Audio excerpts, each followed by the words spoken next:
haribonekeza ubukene bw'abigisha mu mashure atari make mu Burundi. Aho rero bisa nk'ibigoye gutahura mu gihe hari abigisha benshi babinonosoye ariko batagira akazi. Haribonekeza kandi abajejwe intwaro bava mu ntara zo hagati mu gihugu bakaza kunywesha ibitoro imodokari zabo mu gisagara ca Bujumbura. Aho rero biboneka ko biri mu bituma ubutunzi bw'igihugu bwononekara. Kuri ivyo n'ibindi, umushikiranganji w'intwari ibereye umupfasoni Jeanne d'Arc Kagayo yatanze inyishu mu gihe ariko ashikiriza ivyo ubwo bushikiranganji bwaranguye. Hari kuri uyu wa kabiri igenekerezo rya 22 Nzero umwaka wa 2019. Haracariho ubukene bw'abarimu, ubukene bw'intebe, ubukene bw'ibitabo mu mashuri, nabivuze cyane mu mashure ari kure y'imigwa mikuru. Mwongeye ko ati none hokorwa iki mu bushikiranganji bw'intwari ibereye, hariko hakorwa iki? Aha nagira nibutse abariko baratwumviriza yuko ubushikiranganji bw'intwari ibereye sibwo bukora. Ubushikiranganji bw'intwari ibereye burakurikiranira hafi ibikorwa mu bisata bitandukanye by'ubuzima bw'igihugu. Iki gikorwa rero twakurikiraniye hafi ni gikorwa kiri mu gisata c'indero. Bivuga ngo iyo tugikurikiraniye hafi tukabona ivyokorwa turaheza tukabishikiriza abo vyega. Ibi vyegeranyo rero vyarashikirijwe ubushikiranganji bw'indero, vyarashikirijwe n'ibiro vya nyenicubahiro umukuru w'igihugu. Murumva rero ko aho hantu hashobora gufatirwa ingingo zizima zishobora gutuma haboneka icotera imbere ukurikije uko ibintu bimeze. Wavuze ati mbega none aho hokena abarimu kandi abize ivy'ubwarimu buzuye, ni kubera iki ico kibazo kidatora inyishu n'ingoga vuba na bwangu? Aha no kubwira muvukanyi yuko ingingo zifatwa habwiza kuba habaye umwihwezo ukwiriye ujanye n'itunganywa ikoreshwa ry'uburyo bwa leta. Abakozi bashasha kugira ngo binjire mu kazi bisaba kuba byabonetse neza yuko hariho uburyo bukwiriye bwo gushobora guca bahembwa. Vyumvikana rero si ikintu umuntu arabisha amaso ubwo nyene agacishira mu ngiro, ariko biribonekeza rero no mu kibano ko abo bize barafise umutima wo gukunda igihugu, aho iyo hagize icigwa kibura ucigisha baca bafata inyishu muri ya ntumbero y'abigisha bakutsa kivi bagaheza bagatanga ivyigwa.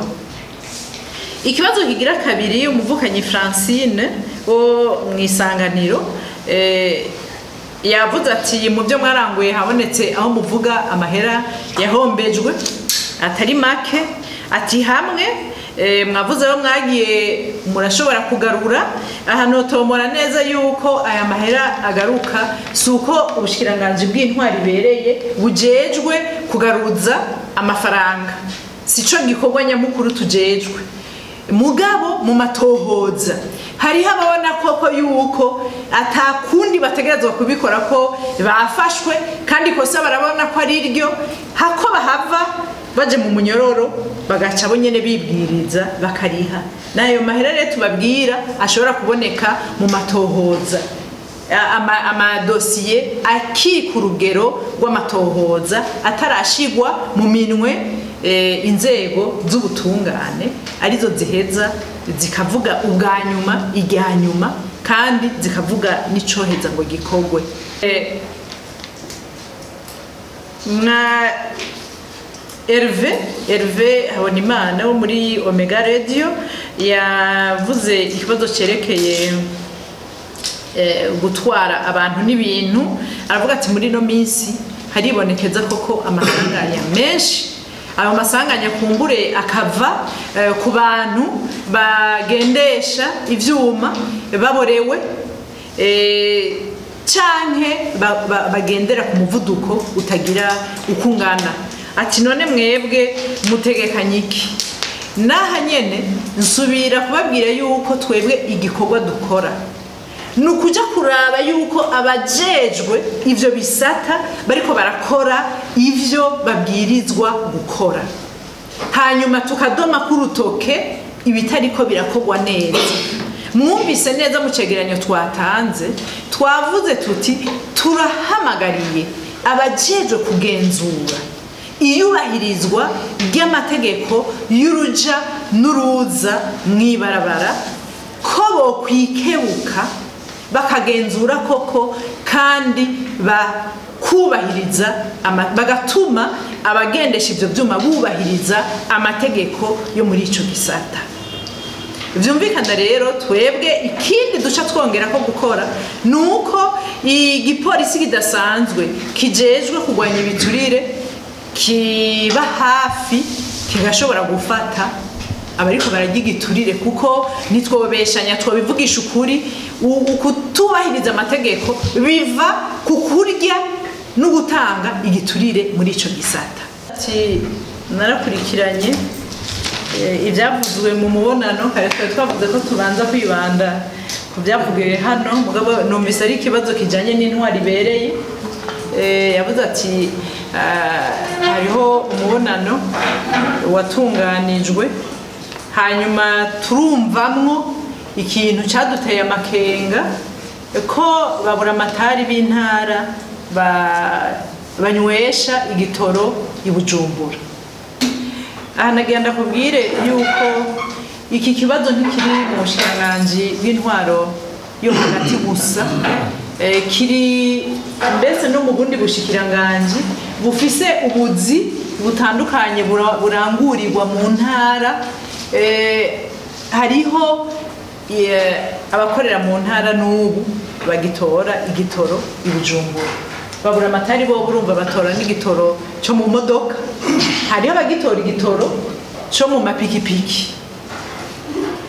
Mwumva yuko umuntu ashobora gutanga itike yo kuza avuye ku birometero bitari bike aje gutora ico gitoro, ugasanga kenshi hari n'igihe ashobora kugereranya igiciro c'ico gitoro aje gutora n'uburyo yakoresheje. Hariho n'ubu badafise n'indaro ashobora kuriha aharara, ugasanga kiracari ikibazo. Ico rero jewe kumwe na wewe n'abandi nibaza batari bake barumva ko ari ikibazo. Duhimiriza twebwe mu ntwari ibereye yuko ubwo bushikiranganji biraba bwo kwitunganya ku buryo hoboneka koko intwari ibereye mu kuranguka kw'ico gikorwa. Murumva yuko igitoro canke uburyo umuntu atanga canke akoresha bwo kuza gutora ibikoresho, si n'igitoro gusa, kumbure hariho n'ibindi bikoresho byoshobora kurungikwa ku buryo bworoshe usanga bitaratunganywa neza. Rero intwari ibereye n'igikorwa c'ukwamizako, n'igikorwa c'ukwamizako na twebwe turabibona, mugabo nitwoshoka tubivuga nk'ivyoroshe. Kumbure tuzoheza tugende tuyage nabo vyega begwa n'ico kibazo kugira ngo turabe yuko tutorabira hamwe ingene umuti woboneka.